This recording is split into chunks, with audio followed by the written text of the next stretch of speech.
My name is Bobby. Your journey is beginning. A journey that will take you to a strange and dark place. The top 13 out of 1,225 episodes of Dark Shadows. One night, Dan Curtis had a dream about a girl on a train going towards a gothic mansion. He turned his dream into a daytime soap opera. The girl became Victoria Winters, and the house became Collinwood, which was inhabited by the wealthy Collins family, whom lived in the town of Collinsport. The ratings were terrifyingly low, but one day Dan's kids said to him, "Daddy, why don't you make the show spooky?" And he thought, what the hell? We're going to be canceled anyway. So the next day he changed the storyline to include a ghost, and the ratings started to rise. So he started making Dark Shadows spookier and spookier. And after about a year, they created the 175-year-old vampire, Barnabas Collins. And it became a phenomenon. Kids all over the United States were running home from school to watch it. Dark Shadows was filmed in a small studio in Manhattan, and hundreds of kids would hang out outside to get autographs and photos with the actors. And Jonathan Frid was getting an average of 1,500 fan mail letters every day. As it continued, more supernatural characters were added, like Angelique the Witch and Quentin Collins, who was a ghost and a werewolf. They even did stories about time travel. And it was all done live on tape, Monday through Friday, 5 shows a week.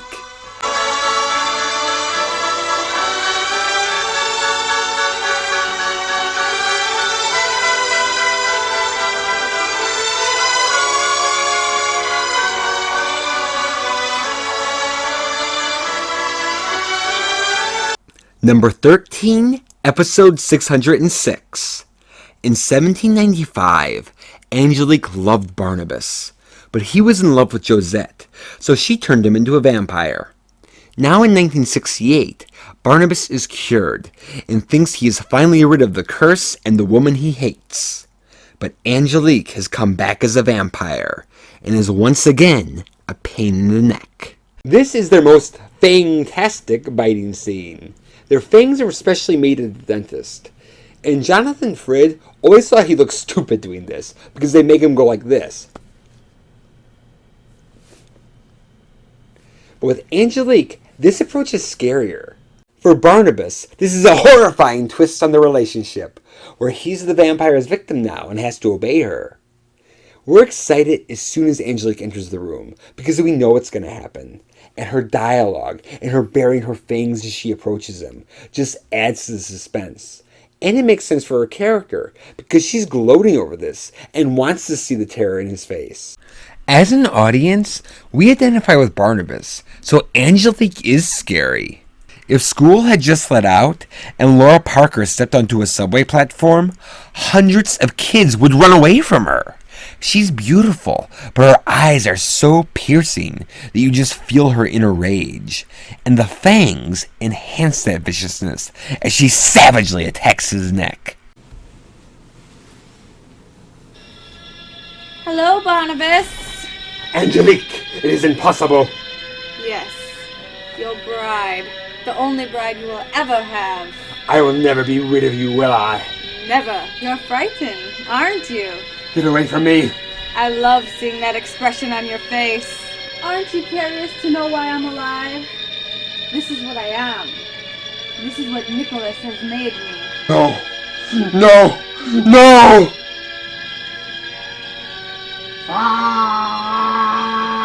Barnabas dreads becoming a vampire again, and as satisfied as Angelique is, you can see in her eyes that she still loves him.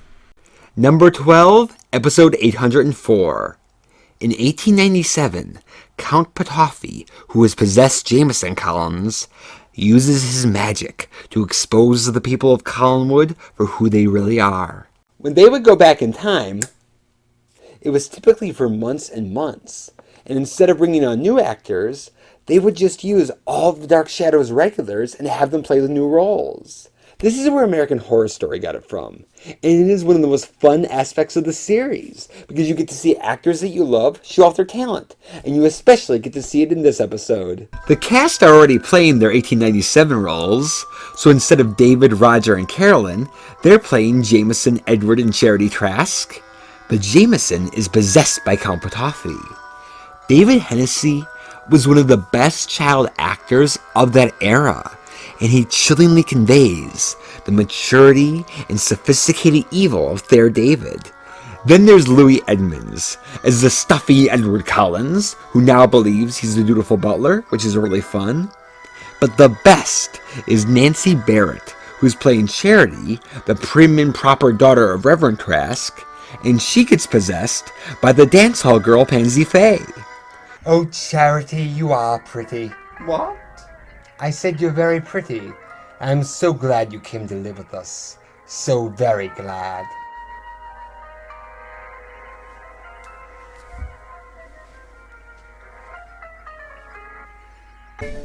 I'm gonna dance for you, gonna dance your cares away. I'll do the hitchkick and hurrah, baby. I'll sing a happy song, and I'll dance the whole night long. Before your eyes, she transforms into this larger-than-life, colorful character, and she makes this episode more fun than a bag full of spiders. Number 11, episode 442.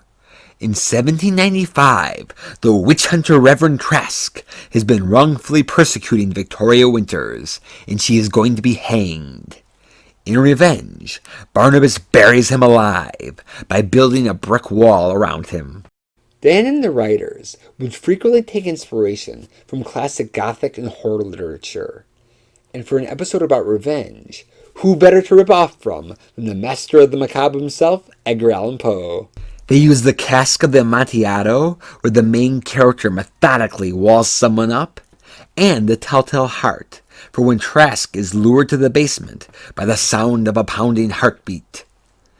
Both Bela Lugosi and Vincent Price did horror movies based on Poe, so this episode has that classic horror aura. And Jonathan just captures that brooding Poe spirit. In fact, later in life, he would often do dramatic readings of the Telltale Heart in his one-man shows. Where am I? In your grave, Trask. No, please! Look into the light, Trask. Look deeply into the flame. Let it burn into your mind so you can always remember what the light was like, long after I consign you to eternal darkness. Please don't! Please don't! Jonathan played Barnabas as an intelligent and sensible person with a problem, so it is a rare thrill to see him just relishing being evil and torturing Trask.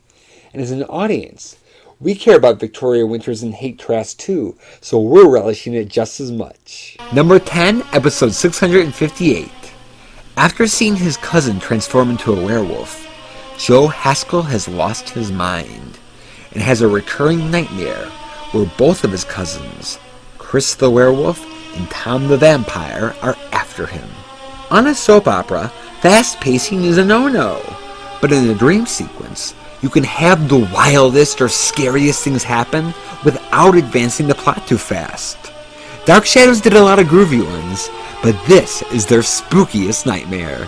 The lighting is dark, but with a kind of bluish tint, so you can only see part of the set, and it feels very dreamlike. And Julia, Tom, and Chris seem like they know more than Joe, which is another common characteristic of dreams. The situation is weird to you, but to no one else. Nightmares defy logic, so no matter where Joe goes, the werewolf finds him, except in the mausoleum, where there's the hair-raising twist. The Joe thinks he's talking to Chris, but it's really Chris's twin brother Tom. Oh, I see.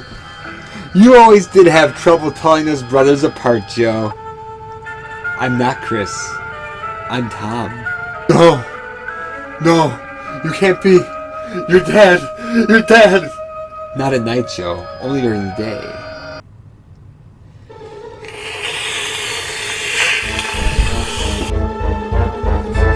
Oh my God.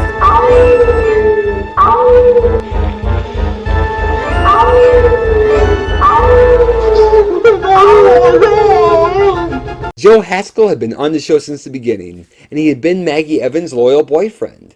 But the actor Joe Crothers wanted off the show. But in case he ever wanted back on, instead of killing his character off, Dan had him go insane. And it's disturbing to see this likable character be so tortured. You understand why this nightmare is causing him to lose his mind. And your heart goes out to him, especially when he wakes up in the straitjacket. Number 9, Episode 1.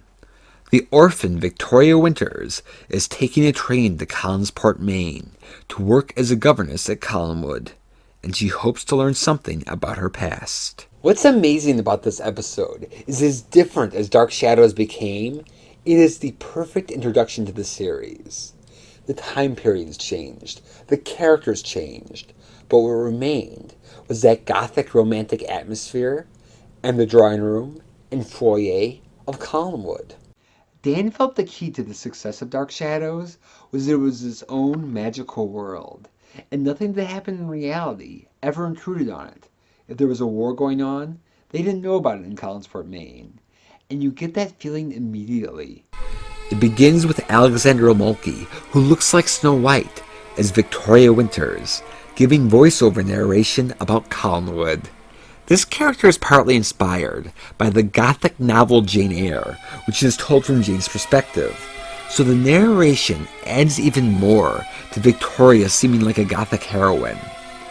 Then we see the shadowy and atmospheric drawing room of Collinwood, with the glamorous and mysterious movie star Joan Bennett as Elizabeth Collins Stoddard, looking out of the window, with her cad brother Roger, played by Louis Edmonds, scoffing at her while drinking a brandy. A watched pot never boils, the coin of phrase. Don't you think you ought to watch over your son? The little monster's asleep and I'm delighted. I choose my words with infinite precision. Roger, you're a fool. Not tenth the fool you are, my dear. Look at you, looking out of the window, staring out into the night, waiting for someone who should have never been asked to come here in the first place. She'll work out very well, I assure you. Doing what? Holding my little son's hand, comforting you when the shutters creak? With all our ghosts, Elizabeth, we don't need any strangers in this house and you know it. Why invite problems? The only problem I have is standing right here before me. I've asked Miss Winters to come, and she will stay. The dialogue makes references to the supernatural, and as Victoria journeys to Collinwood, she hears rumors about the house being haunted. This was done to emulate the style of a gothic novel, and not because they are planning on bringing on ghosts. But it really makes you feel like Collinwood is going to be a house where anything could happen. Number 8, episode 291. Barnabas goes to Dr. Julia Hoffman's bedroom and is about to kill her, but it's a dummy in the bed. And Julia comes from behind the corner and reveals her plan to cure Barnabas. Originally, this character was called Dr. Julian Hoffman, and he was going to be like Professor Van Helsing in Dracula and stake Barnabas.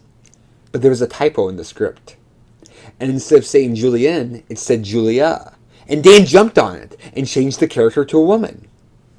And instead of killing off their most popular character, they came up with this spectacular plot twist. Now, there had been vampire movies where vampires had gone to doctors asking to be cured, but Julia was the first doctor to approach the vampire. For such a unique character, they needed someone unique to bring her to life. Grayson Hall was a larger-than-life, avant-garde theater actress, and with her high cheekbones and intense eyes, there is a haunting quality to her face. You're not sure if you trust her, and even though she's mortal, her inner strength feels equal to Barnabas's, and I love seeing her get the upper hand. Unfortunately, the fly on the set also gets the upper hand in Jonathan Frid's close-up. My existence may not have been what it should be, but at least I have permanence. No, I cannot trust Dr. Hoffman. I cannot take a chance. I must do away with her, now. But how very wrong you are. I'm the one person in the world you can trust. I believe you to be a threat to me, and therefore I cannot permit you to continue your existence. Barnabas, you'll have to learn to trust me. Alive, I can give you the kind of life you want. Dead, I will be your downfall. Dark Shadows was filmed on a process called live on tape, where you film straight through like a live show, but then it was broadcast later.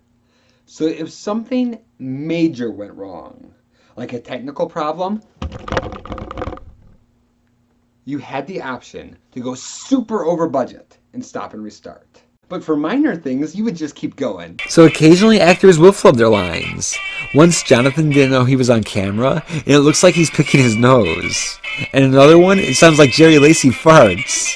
They're always hilarious. But this is my favorite, because he's trying to be intimidating, but looks ridiculous. But he doesn't let it stop him. He delivers his lines, and when he swats at the fly, he has this sinister smile, as if that's what he wants to do to Julia. He does it in character, so it doesn't feel like a fly on the set. It feels like a fly in the old house. Number 7, episode 280. Barnabas is having a party, where each guest comes dressed as a Collins family ancestor. During the evening, Elizabeth feels chills and a hand on her shoulder, so Roger insists they have a seance. Now keep your fingertips touching, because seances are another Dark Shadows signature, and this is the grooviest one. I love the ambiance of recreating the past, with the costumes, the candlelight, and the claret cup punch. And being set in the old house where Barnabas lives, it lends itself to a seance. It's spooky with doors opening on their own. It has conflict because Barnabas is concerned the ghost will expose him. But most of all, it has the hysterical Louis Edmonds as Roger Collins. He instigates the seance because he thinks it'll be fun. Everyone else is against it, but they go along with it to appease him. The stroke of 11, an hour before midnight. What a splendid time to be visited by a ghost. Roger, don't talk like that. Oh, I was only joking, Liz. It's suddenly cold. I feel it piercing right through me. I think I felt someone touch my shoulder. Could you have been touched by a ghost, Liz? Roger, you must be joking. I've never been more serious in my life. We all know the legends of Collinwood. The ghosts from the past have come back to haunt this house. What if one of them is trying to contact you? I think we should meet it halfway. I think we should have a seance. Roger, you are being absurd. Oh, Liz, you'll enjoy it once you get in the swing of it. What better evening's entertainment? Now, a few months later, they'll have a seance where Victoria Winters is sent back to 1795, which is their first time travel story. And almost like the Kansas scenes in The Wizard of Oz, this foreshadows it. It tells us that Elizabeth looks like Naomi Collins, and Roger looks like Joshua, and prepares us to suspend our disbelief even more. Number 6, episode 694. The ghost of Quentin Collins has taken over Collinwood, and the Collins family abandoned their home. Jonathan had dyslexia, and between struggling to learn his lines and personal appearances, he was getting burnt out. So he asked the producers to create a second male lead to help lighten his workload. So Dan and the writers took inspiration from the ghost Peter Quint in Henry James's novel The Turn of the Screw, and came up with Quentin Collins. And this is his spookiest episode. Emotionally sturdy characters, like Professor Stokes, who's an expert in the occult, and Roger, who usually dismisses it, are both afraid for their lives. When Roger closes the door to Collinwood, he proclaims they'll be back, but Quentin just laughs at him. The top 10 single and Grammy-nominated song, Shadows of the Night, which is Quentin's theme song, is heard throughout the entire house. It's storming outside, the rooms are dark and lifeless, and it is absolutely haunting. Shadows of the night, falling silently. Echoes of the past, calling you to me. Haunting memory, veiled in misty glow. Phantom melody, playing soft and low. As a ghost, he doesn't speak, but David Selby still brings so much presence and personality to Quentin Collins. And that laughter absolutely suggests the arrogant trickster that he'll be in 1897. By the way, when Bob Colbert wrote Shadows of the Night, David Selby got so excited that he called his dad in West Virginia and said, "Dad, I've got my theme song! I've got a theme song!" Number 5, episode 233. During a thunderstorm, Barnabas tells Vicky and Carolyn the story of Josette jumping off of Widow's Hill. Unbeknownst to the girls, Barnabas is talking about his lost love. In Dracula, Bela Lugosi makes you believe he's a real vampire. And here, Jonathan Frid makes you believe he's a real reluctant vampire. He comes into the drawing room wearing his signature Inverness cape, which, like Lugosi's, suggests the appearance of a vampire bat, but looks normal enough where he still fits in.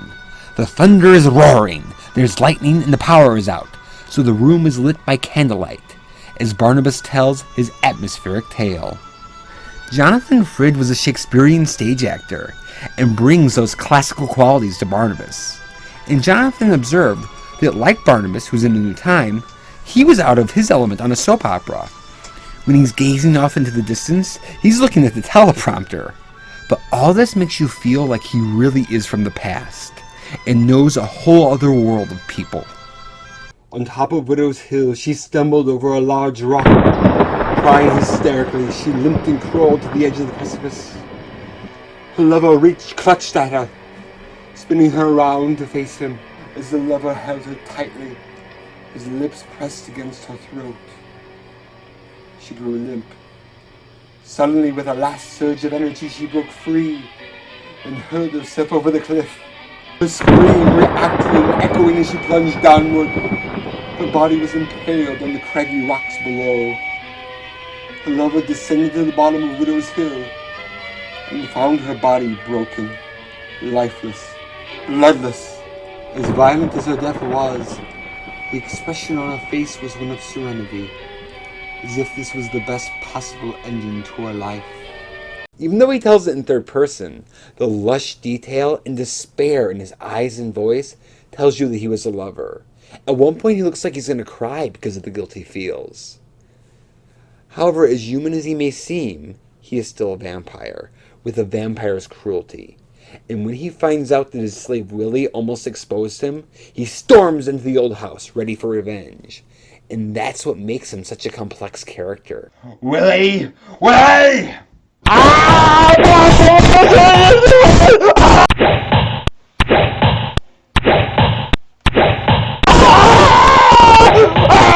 Number 4, episode 191. Laura Collins is a phoenix in human form, and she is trying to bring her son David into the fire with her so they can both be reborn. But the ghost of Josette has led Victoria Winters to the old fishing shack to save David. I know a lot of people smoke on Dark Shadows, but this is ridiculous.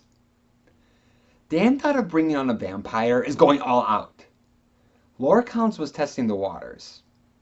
They had already outlined that Roger's wife Laura, who had been an alcoholic on Dark Shadows, no way, and had been in the sanitarium, and she'd be coming back to Collinwood to fight for custody of her son David. However, the writer Malcolm Mormanson thought, since she's coming from Phoenix, Arizona, why not make her a phoenix? So unlike Barnabas, who's a total fantasy, Laura is both a realistic character and a supernatural one. They keep her background and powers ambiguous. We only find out little hints as we go along.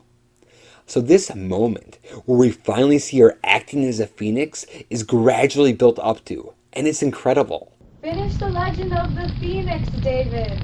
A little flame begins in the nest, and the phoenix fans the fire with its wings, and the flames begin to rise. Then the beautiful phoenix begins to burn. Come to me, David! Mother! Before it's too late! It's too late, David! Out of these ashes, a phoenix is reborn! I met Diana Mealy at a Dark Shadows convention, and the otherworldly quality of Laura Collins was part of her. She believed in and talked to us about reincarnation, and in interviews, she said that she was a phoenix. She was also pregnant, and that mother side of Laura feels real too. So when you see that haunting image of her being consumed by fire, it feels like you're watching a real phoenix. And her wanting her son to burn to death because she loves him and that's what's natural for her is scary and touching and affects you differently than anything else in the series. Number 3, episode 260. Maggie Evans has been held captive in the basement of the old house, and Barnabas is preparing to kill her. But the ghost of his little sister Sarah tells Maggie a riddle that will help her escape. This is a type of suspense that you could only get on a horror soap opera. It begins with the amazing John Carland as Barnabas' slave Willie Loomis. Willie has a heart and wants to save Maggie and is thinking about killing Barnabas. But just looking at the eyes of the portrait, he knows he's powerless and has to obey him, and it's tearing him apart. I gotta do something. I can't let her die. Barnabas, it's you who should die. Then we both be free. I should take this hammer and go downstairs and kill you. That's what I should do. But what if he didn't die? He'd come after me. And I can't begin to imagine what he'd do. Those eyes! He's got too much power. The painting itself tortures him, which shows you how powerful Barnabas is. The basement of the old house is filled with cobwebs, and it feels like a labyrinth of hallways. And they go back and forth between Maggie desperately trying to figure out the clue, and Barnabas rising from his coffin. Because soap operas produce so many episodes, originally you were watching this 5 days a week, you feel like you know the characters personally, and you care about all of them. So when Maggie is escaping through the secret passageway, you are on the edge of your seat because you don't know what you want to happen. Even though he starts off evil, we like Barnabas. If Maggie escapes, he'll get caught. But you also like Maggie. There's this touching scene where her dad is talking to Sarah, and you see how much he loves her, so you want Maggie to live too. Willie might end up in jail, but the guilt he would feel if she died would be so much worse. As Barnabas follows her, you hear the tapping of his signature wolf's head cane on the floor, and it feels as if he's only a couple rooms away. And Maggie finds herself in a dead end, where all the doors are locked. And the episode ends! This episode originally aired on a Friday, which is when soap operas do their big cliffhanger ending. So you would have been in suspense all weekend, wondering, will she escape? Number 2, episode 405. In 1795, Barnabas has found out that Angelique is a witch, that she caused Josette to leave him, the death of Jeremiah, and has no qualms about killing his little sister Sarah. So Barnabas shoots her, but she doesn't die. Instead, she puts a curse on him, making him a vampire. Barnabas was inspired by Dracula, but neither the book or any of the movies at the time ever went into Count Dracula's origins. But Dan intuitively knew that people had to be wondering, how did Barnabas become a vampire? Let's go back in time and show it. And he constructed this fairy tale-like love story around it. The heart of the series is the love triangle of Barnabas, Josette, and Angelique. In Barnabas becoming the undead is this most crucial and tragic moment. Barnabas and Angelique are married, but he has plans to meet Josette in Boston. He has even given her this music box, which was intended as a wedding present, and as we already know from the previous episodes, is the ultimate expression of his love for her. He has even hung up her portrait in the drawing room.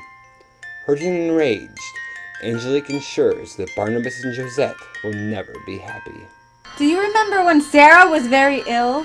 She had a terrible pain in her shoulder. Stop it, Angelique! And another one? Here in her chest? Give me that doll! You stay away from me! This pin is aimed at her heart! I'm telling you, Angelique, if you do anything to harm Sarah, I'll... You'll do nothing, as long as she's on the brink of death! Brink of death! Oh, Barnabas! What have you done? You didn't do the job well enough. And while I can still breathe, I will put a curse on you. You wanted your Josette so much. Well, you shall have her. But not in the way you wanted. You will never be able to rest Barnabas. And you will never be able to love again. And anyone who loves you will die. This is my curse. You will live with for all of eternity. No. No. Laura Parker never studied witchcraft. Instead, she based Angelique on universal human emotions. In her words, we have all experienced the exasperation of dealing with those who are dumber than we are and just don't get it. We want to throttle them. Well, Angelique got to do just that. We also know the frustration of a failed love affair, the pangs of jealousy, and the secret wish that a certain person could just be hit by a large truck. Well, Angelique could handle that too. These are relatable emotions that we understand. We know why she's mad at Barnabas, and her eyes and voice seem furious enough to turn someone into a vampire. Now, the fake bat does look a little iffy, but Jonathan Frid's terror more than makes up for it. This was the moment the audience was waiting for, and even though it's a limited budget, the intensity, the seriousness, and conviction of the actors and writers makes it feel epic, just like a real opera. Number 1, episode 1061. A room in the east wing of Collinwood works as a time warp. Upon escaping parallel time, Barnabas and Julia find themselves in the future, in the year 1995, where Collinwood is deserted and in ruin. This is such an imaginative and eerie ghost story, and no other show could have told it as effectively as Dark Shadows. This is near the end of the series, so we've already gone back in time, we've gone to parallel time. Going to the future seems like a logical next step, and on this show, a normal thing to do. So your surprise and shock is purely on seeing what has happened to Collinwood.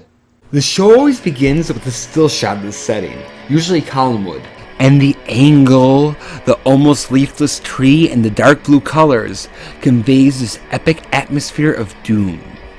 We have spent 4 years in this house. We've seen it with different furniture, we've seen it empty, but we've never seen it like this. The set designer Cy Thomas and the crew did most of it on a Friday night after taping. The walls and ceilings are caved in. The plants are growing inside of it. The great house of Collinwood is struggling to survive. We're also wondering what happened to the characters we care about, and all we know are a handful of clues. Barnabas, I'm frightened. I feel like a child who's lost and I'll never find my way home. It's being silly. We must find out what all this means. Perhaps we'll find some clue in the old house or the cemetery. Cemetery? So you think everybody is dead? Not necessarily, but I must find my coffin before sunrise. Past or future, our time or parallel time, the curse is still with me. More than any graveyard I've ever been in, this house feels like a tomb. We'll go there now. Nothing is scarier than what we can imagine, and wondering what has happened to these characters that we've known for 4 years, seeing the devastating effects it has had on Collinwood and on Mrs. Johnson. And knowing whatever spirit did this is still in the house, we're imagining something frightening. With Collinwood in this most desperate hour, so are Barnabas and Julia. Their relationship is the strongest of the series. It was actually Grayson's idea that Julia was in love with Barnabas. Romantically, he always rejected her because she was so different from Josette. But as they faced the forces of the supernatural together, they became great friends and grew to depend on and care about each other.